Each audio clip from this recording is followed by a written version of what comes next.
NBC6 News Today at 6 starts with breaking news.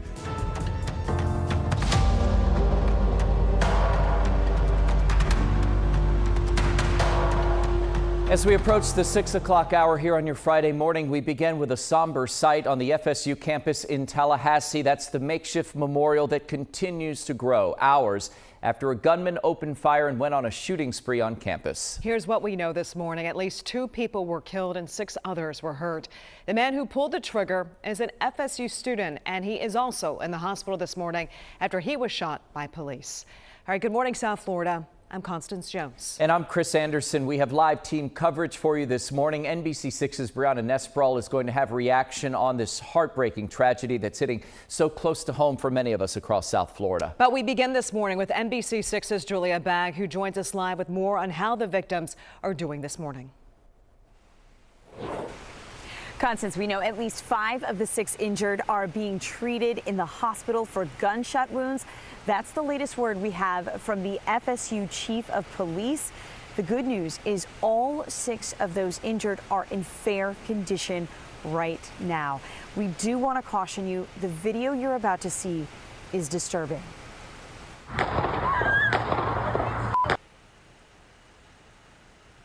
Images here appearing to show a man firing at people near the student union. Investigators say this happened just before noon on FSU's campus yesterday as warnings about the shooting went out across campus. Some students evacuated while others barricaded themselves inside campus buildings. Block the doors with tables and stuff. I couldn't get through to 911. Multiple law enforcement agencies rushed in to help. Officers cleared buildings, going room by room, using a code word to evacuate terrified students. University staff tell us they have contacted victims' families, but so far they have not released the identities of those victims. And tonight, the FSU community plans to come together for a vigil on campus. Chris, Constance. Julia, such a tough time on the campus there at Florida State. The tragedy unfolded just days before the Easter holiday as many of these students were in class studying and preparing for upcoming finals. The gunman opened fire one of the busiest areas on campus, right in the student union in the middle of lunchtime. According to Florida State University Police Department, the shooting happened at about 11:50 a.m. yesterday morning. Video appears to show this gunman shooting indiscriminately as innocent victims walked by. Junior Mackenzie Heater didn't just hear the shots, she saw the shooting happening in front of her eyes. She had just eaten lunch with her friends when she says she saw a man waving what she believed was some sort of rifle. Tallahassee police confirmed that the suspect had 2 guns, a shotgun and a handgun. Heater tells us she saw the gunman open fire and shoot in her direction. Fortunately, he missed. And here's what she says happened next. He immediately turned into his car door and grabbed the pistol. And that's when he looked the opposite direction towards the union and shot just some random lady walking in front of him in the back. And so then I just started running as fast as I could, and then I could just hear shots echoing. It's believed again the shooting started at 11:50 a.m. The first FSU alert went out a short time later at 12:02 p.m., warning those on campus that there was an active shooter situation and urging everyone to seek shelter. Videos of students walking with their hands up in the air started coming out, an all too familiar scene for us across the United States. This as law enforcement led them to secure locations, and you saw the barricades that they put on the doors. There's the students with their hands up. The lockdowns lasted for hours as police went from building to building. Students and professors used those chairs and tables to block the doors. Miami native Javier Fernandez, who is a freshman at Florida State, told us he ran for cover after his class lecture was immediately interrupted by someone yelling about a shooter. The side door opens, I see kids running, and then I make the split decision. I'm like, I want to get out of here. I want to put safety in my hands. So I run back to my dorm. I run the way that everybody is going. And as soon as I step out of the building, I hear 3 gunshots. Now it was scary because in the moment I was like, this might be a false alarm. This might not be something serious. I hear those gunshots. And not only did I realize this is something real, I was like, this is not very far. Yeah, back here at home in South Florida, many parents began receiving frantic phone calls from their kids. Many of these parents feeling hopeless being so far away. Here's what a dad of 2 FSU students shared with us. I think that there's parents right now that don't have what I have, at least knowing that their children are safe. And I don't even know what you're supposed to think.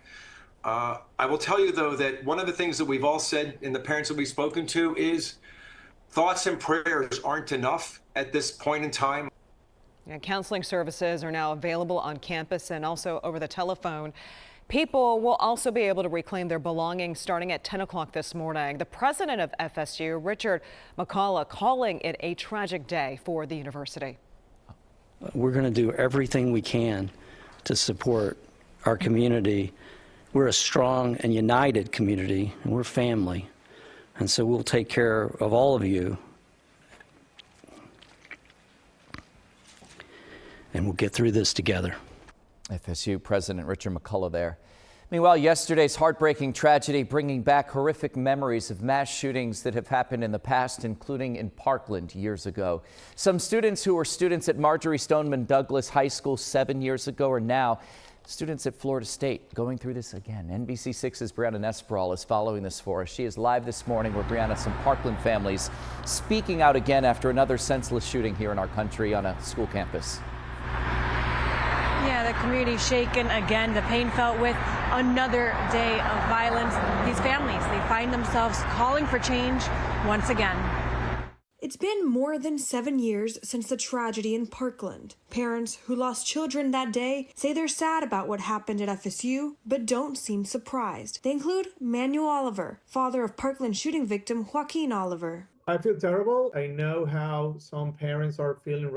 I know exactly how they are feeling right now. Nothing's going to change if we don't act in a different way, and we have not acted in a different way yet. Others posting on social media saying this hits close to home. Josh Gallagher, who lived through the Marjory Stoneman Douglas shooting in 2018, posted saying, quote, "No matter your politics, we need to meet. Something has to change." Other Parkland survivor David Hogg also posted, saying in part, "We must do more to end this epidemic of gun violence." The father of Parkland shooting victim Jamie Guttenberg saying in part, quote, "America is broken. Sadly, because of the many people who refuse to do the right things about reducing gun violence, I am not surprised by what happened today."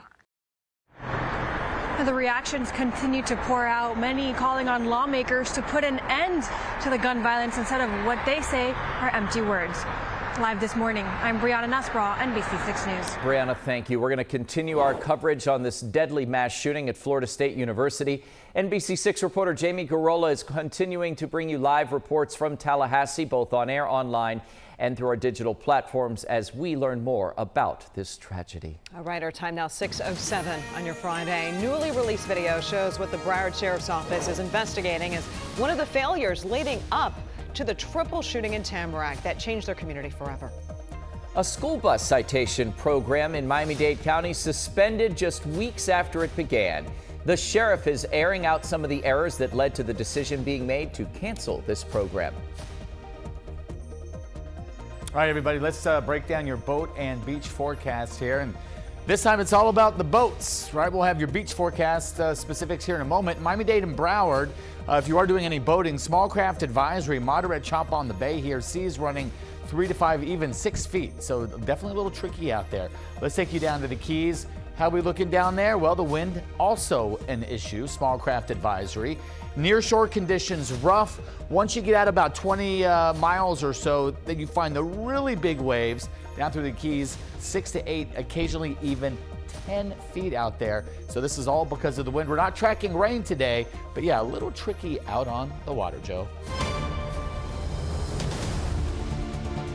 Things are still looking nice and quiet in Broward. Barely any cars out there on 595, whether you're heading eastbound or westbound at Pine Island. But that's probably going to change in the next hour, right? Once we reach the peak of rush hour. In Miami, there are reports of a crash on the Palmetto heading southbound right at Okeechobee Road, blocking a lane there. But despite this crash, again, on the Palmetto heading southbound at Okeechobee Road, traffic's still flowing by. But again, it's still early, and we know traffic is only going to start to get heavier as we get later into the morning. Other than that, things are still looking pretty good on the rest of the other major roadways. All right, here's what's coming up NBC6, we have a local news update for you at noon. Then Dateline and Daytime airs at 2 o'clock, followed by the Kelly Clarkson Show at 3. And make sure to join us for our afternoon show starting at 4. We'll be right back.